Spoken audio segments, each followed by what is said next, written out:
নমস্কার, দিনের বাছাই করা গুরুত্বপূর্ণ খবর নিয়ে রাত ঠিক 10টায় 10-এ-10 আমি অতনু রয়েছি আপনার সঙ্গে। প্রথমে ভ্যাকসিনের খবরে নজর রাখতেই হবে, কারণ অপেক্ষার অবসান। বাংলায় করোনার টিকা 83টি বাক্সে বন্দী হয়ে কার্গো বিমানে চড়ে পুনে থেকে কলকাতায় অক্সফোর্ডের কোভিশিল্ড আপাতত ঠাঁই বাগবাজারে।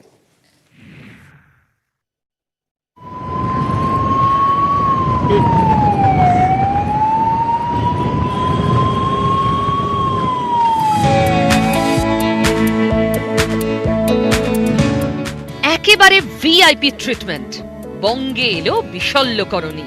টিকার আগমনে মঙ্গলবার সকাল থেকেই সাজো সাজো রব কলকাতা বিমানবন্দরে।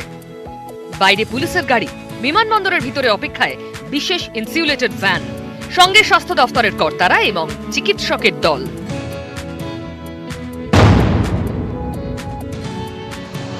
রানওয়ে ছুলো স্পাইস জেটের কার্গো বিমান, শহরে এলো করোনার টিকা।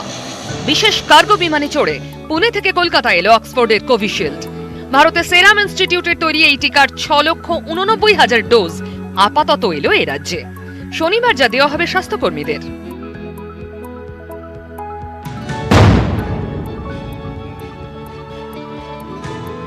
পুনে থেকে টিকার সঙ্গেই আসে চিকিৎসকের একটি দল। তারাই বাক্স তুলে দেন রাজ্য স্বাস্থ্য কর্তাদের হাতে। সেই বাক্স ইনসুলেটেড ভ্যানে করে গন্তব্যের উদ্দেশ্যে রওনা দেয়। সামনে হুটার বাজিয়ে পাইলট ভ্যান, পিছনে টিকার গাড়ি। এভাবেই বিমানবন্দর থেকে ভিআইপি রোড হয়ে বাগবাজার। এক ঐতিহাসিক সময় এই যে নোভেল করোনা ভাইরাস গোটা বিশ্বকে ত্রস্ত করে তুলেছিল, ব্যতিব্যস্ত করে তুলেছিল, যার ব্যতিক্রম পশ্চিমবঙ্গ নয়, সেই নোভেল করোনা ভাইরাসের ভ্যাকসিন কোভিশিল্ড সেটা অবশেষে শহর কলকাতায় পৌঁছালো। We have received the full quota of vaccines allotted to us for the first time, and we have taken that vaccines, and that is being taken to our central family care stores. From tomorrow it will be redistributed to districts. It is around 7 lakh dose. বাগবাজারের এই central medical স্টোরে আপাতত থাকবে corona টিকা। সেখান থেকে ছড়িয়ে পড়বে রাজ্যের নানা প্রান্তে। বাকি ভ্যাকসিন বিমানবন্দর থেকে চলে যায় হেস্টিংসে, কেন্দ্রীয় সরকারের গভর্নমেন্ট মেডিকেল স্টোরস ডিপোতে। সেখান থেকে টিকার বাক্স যাবে অসম, নাগাল্যান্ড, মণিপুর সহ উত্তর পূর্ব ভারতের অন্য জায়গায়। অভিজিৎ চন্দ, অনুপ চক্রবর্তী ও শালিনী দত্ত, নিউজ 18 বাংলা।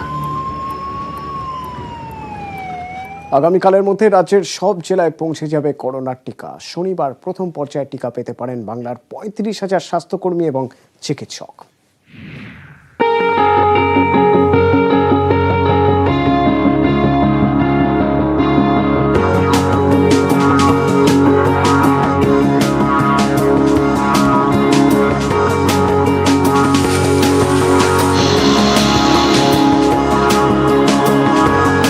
বঙ্গে হাজির করোনার টিকা, আপাতত ঠাঁই বাগবাজারে।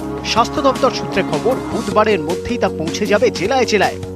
বহু প্রতীক্ষিত নোভেল করোনা ভাইরাসের ভ্যাকসিন কোভিশিল্ড রাজ্যে পৌঁছানোর পরই তৎপরতা শুরু হয়ে যায় বাগবাজারের সেন্ট্রাল ফ্যামিলি ওয়েলফেয়ার স্টোরে, এবং এখানে একের পর এক জেলা থেকে ভ্যাকসিন ভ্যান সেগুলো এসে পৌঁছায়, এবং সেগুলোকে এসকর্ট করার জন্য একের পর এক এই পুলিশের পাইলট ভ্যান বা এসকর্ট ভ্যান প্রস্তুত রয়েছে। মঙ্গলবার সন্ধ্যা থেকেই একের পর এক জেলা থেকে বাগবাজার সেন্ট্রাল মেডিকেল স্টোরে আসতে শুরু করে গাড়ি। রাত থাকতেই জেলার পথে করোনার ভ্যাকসিন। টিকা নিয়ে যাওয়া গাড়ি নিরাপত্তায় থাকছে বিশেষ ব্যবস্থা, সঙ্গী হচ্ছে পুলিশের এসকর্ট ভ্যান। গাড়িগুলিতে থাকছে জিপিএস প্রযুক্তি, ফলে দুর্ঘটনায় পড়লে তৎক্ষণাৎ খবর যাবে স্বাস্থ্য দপ্তরের কাছে। সূত্রের খবর, বুধবারের মধ্যে এই টিকা পৌঁছে দেওয়া হবে রাজ্যের 941টি কোল্ড চেইন কেন্দ্রে, সেখান থেকে প্রাথমিক স্বাস্থ্য কেন্দ্রে। শনিবার প্রথম পর্যায়ে রাজ্যের 35,000 স্বাস্থ্যকর্মী এবং চিকিৎসককে টিকা দেওয়া হতে পারে। টিকার প্রতিটি ভায়ালে থাকে 10 মিলিলিটার। একটি ভায়াল থেকে 0.5 মিলিলিটার করে 10 জনকে টিকা দেওয়া যাবে। Neighboring district under the police escort we are sending to our district stores. It's all well managed. My team is there. Senior doctors, senior administrators are here. They are all managing it fine. And the operations, the vaccination will start on 16th. 16th onwards it will be started. জরুরি ভিত্তিতে নেওয়ার জন্য Covishield এবং কোভ্যাক্সিন এই দুটি টিকাকে ছাড়পত্র দিয়েছে মোদী সরকার। কেন্দ্রের গাইডলাইন অনুযায়ী এই দুটির মধ্যে পছন্দসই টিকা বেছে নেওয়ার স্বাধীনতা স্বাস্থ্যকর্মী কিংবা চিকিৎসকরা পাবেন না। কেন্দ্রীয় স্বাস্থ্য মন্ত্রক আরও জানিয়েছে, 28 দিনের ব্যবধানে টিকার 2টি ডোজ দেওয়া হবে। দ্বিতীয় ডোজ দেওয়ার 14 দিন পর সক্রিয় হবে এই রক্ষা কবচ। साइड इफ़ेक्ट्स तो सब वैक्सीन्स में हो सकते हैं और हमें ये इससे डरना नहीं चाहिए, बहुत ही माइल्ड साइड इफ़ेक्ट्स होंगे। जो ड्रग कंट्रोलर ने वैक्सीन्स अप्रूव किए बहुत ही सेफ है, इफ़ेक्टिव है, अच्छे हैं। টিকা হাজির, আপাতত অপেক্ষা শনিবারে। নিউজ 18 বাংলা।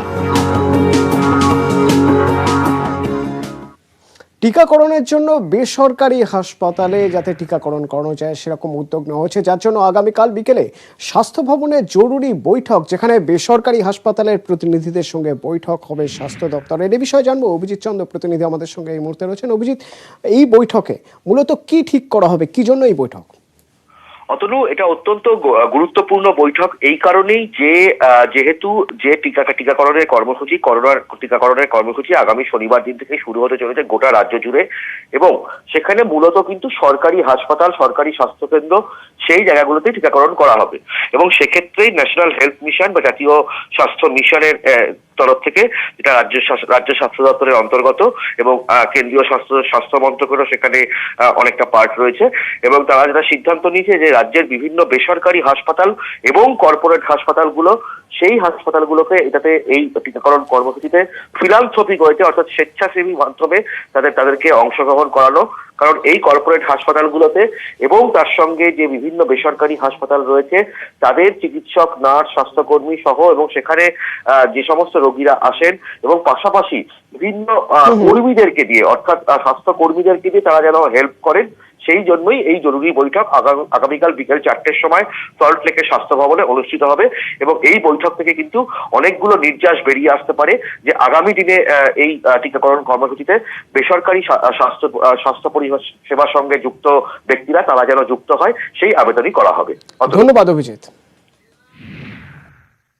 সাকসেসফুল হবে এই ভ্যাকসিনেশন, এবং আমরা সবাই ভ্যাকসিন নিয়ে আমরা কোভিড-19কে প্রতিরোধ করতে পারবো। সবার জন্য রইল আমার অনেক শুভকামনা, যাতে এই ভ্যাকসিন সাকসেসফুল হয় এবং আমরা সবাই কোভিড ফ্রি জীবনে ফিরে আসতে পারি। আমি চাই সবাই এই ভ্যাকসিনটা নিন এবং এর আনন্দ উপভোগ করুন।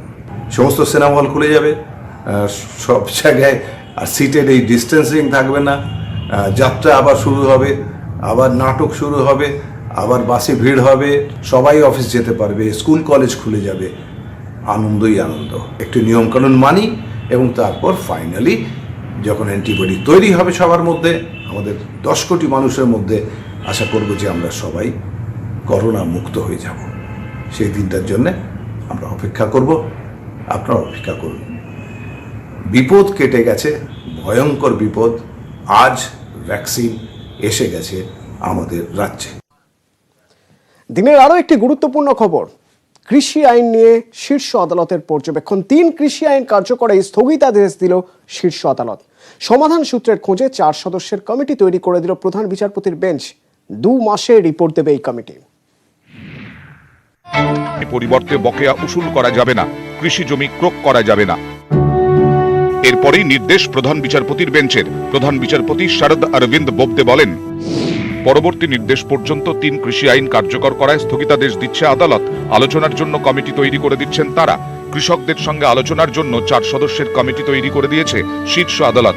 কমিটির সদস্যরা হলেন কৃষি অর্থনীতিবিদ Ashok Gulati, South Asia international food policy director Pramod Kumar Joshi, সারা ভারত কৃষক কোঅর্ডিনেশন কমিটির চেয়ারম্যান ভূপিন্দর সিং মান, কৃষক নেতা শেতকারী সংগঠনের সভাপতি অনিল ঘনমাত। কৃষকদেরও কমিটির সঙ্গে সহযোগিতা করতে বলেছে সুপ্রিম কোর্ট। নিউজ 18 বাংলা। এই কমিটির সঙ্গে সহযোগিতা করতে আবেদন করেছে সুপ্রিম কোর্ট, কৃষকরা যাতে, আন্দোলনকারীরা যাতে সহযোগিতা করেন। কিন্তু সুপ্রিম কোর্টের এই কমিটি আন্দোলনকারী কৃষকরা মানছে না। কমিটির 4 সদস্যই আইনে সমর্থক। অভিযোগ তুললেন আন্দোলনে অনড় কৃষকরা। আইন কার্যকরে স্থগিতাদেশ দিয়েছে দেশের শীর্ষ আদালত, কিন্তু দিল্লির সীমানায় আন্দোলনে বসা কৃষকরা বলছেন কানুন ওয়াপসি তো ঘর ওয়াপসি। আর এই অবস্থান থেকেই শীর্ষ আদালতে তৈরি করা কমিটিকেও খারিজ করে দিলেন তারা। মঙ্গলবারের শুনানিতে প্রধান বিচারপতি শরদ অরবিন্দ বোবদে বলেন, আইন 3টির বৈধতা নিয়ে আদালত অত্যন্ত উদ্বিগ্ন। একই সঙ্গে একটানা আন্দোলনের জেরে মানুষের জীবনযাত্রা এবং সম্পত্তির উপর যে প্রভাব পড়েছে তাও যথেষ্ট উদ্বেগজনক। আমরা সমস্যার সমাধান চাই। অনির্দিষ্টকাল আন্দোলন চালাতে চাইলে তা চালান। যারা সত্যি সত্যি সমাধান চান তারা এই কমিটির কাছে যাবেন। কমিটি শুধুমাত্র সুপ্রিম কোর্টকে রিপোর্ট দেবে। মঙ্গলবার 4 সদস্যের কমিটির নাম আসার পর আন্দোলনকারীরা জানিয়ে দিলেন সুপ্রিম কমিটি মানছেন না তারা। ना हम रुकेंगे, हम तो संघर्ष हमारा जारी रहेगा और तब तक जारी रहेगा जब तक ये वापस नहीं होंगे और वो भी संसद में वापस नहीं होंगे। আন্দোলনকারীদের অভিযোগ, কমিটির 4 সদস্য বিভিন্ন সময় আইনের পক্ষে সওয়াল করেছেন। আইনে কিছু সংশোধনের কথা বললেও কখনোই আইন প্রত্যাহারের দাবি করেননি তারা। কৃষিমন্ত্রীকে লেখা চিঠি, প্রকাশ্যে বিবৃতি, প্রবন্ধে বারবার সামনে এসেছে তথ্য। শিশু বৃদ্ধদের ধর্ণা থেকে সরে যেতে অনুরোধ করেছিল সুপ্রিম কোর্ট। পত্রপাঠ সেই অনুরোধ খারিজ করেছেন আন্দোলনকারীরা। 26শে জানুয়ারি দিল্লিতে শান্তিপূর্ণ ট্রাক্টর মিছিলও করবেন বলে স্পষ্ট জানিয়েছেন তারা।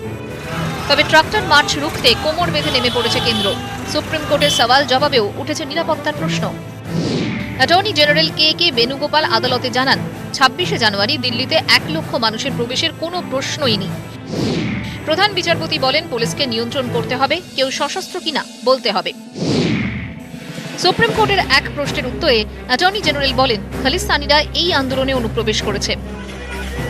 প্রধান বিচারপতি এস.এ. বোবদে তখন বলেন, যদি নিষিদ্ধ সংগঠন অনুপ্রবেশ করে থাকে নিশ্চিত করতে হবে, বুধবার হলফনামা দিয়ে জানাতে হবে। কৃষকদের ট্রাক্টর মিছিলে নিষেধাজ্ঞা চেয়ে সুপ্রিম কোর্টে আবেদন করে দিল্লি পুলিশ। তাদেরও নোটিশ দিয়েছে শীর্ষ আদালত। কি বলছে কেন্দ্র? सुप्रीम कोर्ट का निर्णय हुआ है, ये हमारी इच्छा के विरुद्ध हुआ है, लेकिन उसके बावजूद भी सुप्रीम कोर्ट का जो निर्णय है वह सर्वमान्य है और निश्चित रूप से हम इस निर्णय का स्वागत करते हैं। কি বলছেন বিরোধীরা?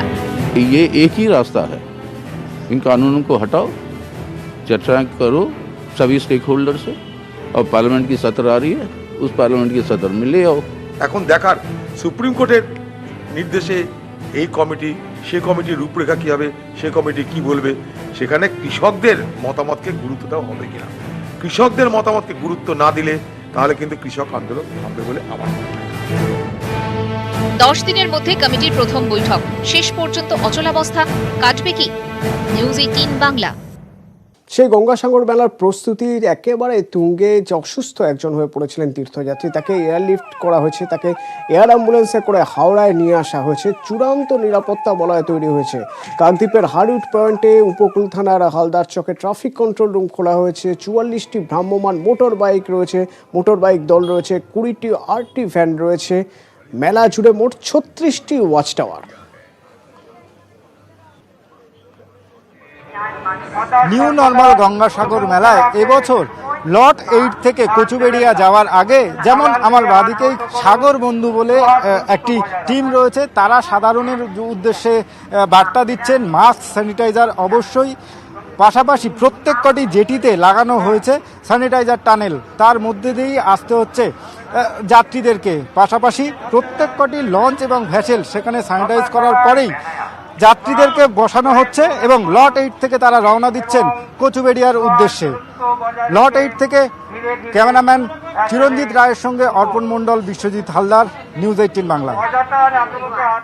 হোয়াটসঅ্যাপে গ্রাহকদের যে কোনো তথ্যই 100% সুরক্ষিত এবং ব্যক্তিগত থাকবে, কোনোভাবেই কোনো তৃতীয় পক্ষের হাতে তা যাবে না, বিবৃতি দিয়ে জানালো হোয়াটসঅ্যাপ। একচেটিয়া বাজারে সিগন্যাল আর টেলিগ্রাম থাবা বসাতেই তড়িঘড়ি হোয়াটসঅ্যাপের এই বিবৃতি বলে মনে করছে অনেকে। গত 7ই জানুয়ারি হোয়াটসঅ্যাপে একটি পপ আপ আসে। বলা হয় চলতি বছরের 8ই ফেব্রুয়ারির মধ্যে হোয়াটসঅ্যাপের প্রাইভেসি পলিসি আপডেট করতে না হলে পরিষেবা বন্ধ করে দেওয়া হবে। গুজব ছড়িয়ে যায় নতুন এই পলিসিতে ইউজারের কোনো তথ্যই সুরক্ষিত নয়। যে কোনো কথোপকথন, মিডিয়া ফাইল, এমনকি ব্যবহারকারীর লোকেশন আর ফোন নম্বর কোডও চলে যাবে হোয়াটসঅ্যাপের হাতে, আর তা শেয়ার হয়ে যাবে ফেসবুকে। ইউজার আতঙ্কিত হয়ে পড়েন। এই গরম বাজারেই মাঠে নেমে পড়েন ইলন মাস্ক। টেসলা ও স্পেস এক্সের সিইও মাস্ক ঘোষণা করেন তিনি সিগন্যাল অ্যাপে আরো বেশি বিনিয়োগ করতে চলেছেন। হু হু করে বাড়তে থাকে সিগন্যাল অ্যাপের ডাউনলোড বাড়তে থাকে টেলিগ্রাম অ্যাপেরও।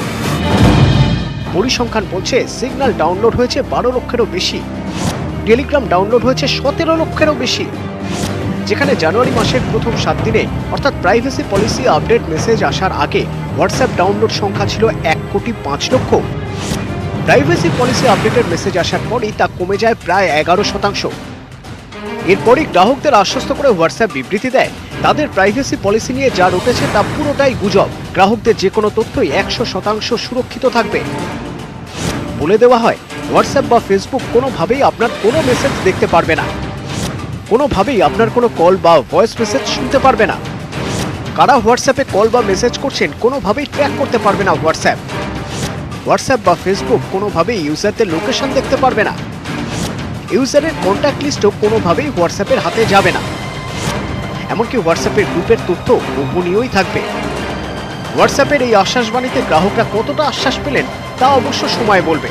তবে ভার্চুয়াল জগতে আমাদের অনেক তথ্যই তো আর ব্যক্তিগত থাকে না, কোনো না কোনোভাবে অনেক তথ্যই চলে যায় থার্ড পার্টির হাতে। তবু তারই মধ্যে যতটুকু সুরক্ষিত থাকা যায় সে চেষ্টাই সবাই করছে। তাছাড়া নতুন কিছুর দিকে চোখ একটু বেশিই থাকে, তাই হোয়াটসঅ্যাপ আশ্বস্ত করলেও আগামী কয়েকদিন সিগন্যাল ও টেলিগ্রামের বৃহস্পতি তুঙ্গে থাকার সম্ভাবনাই বেশি।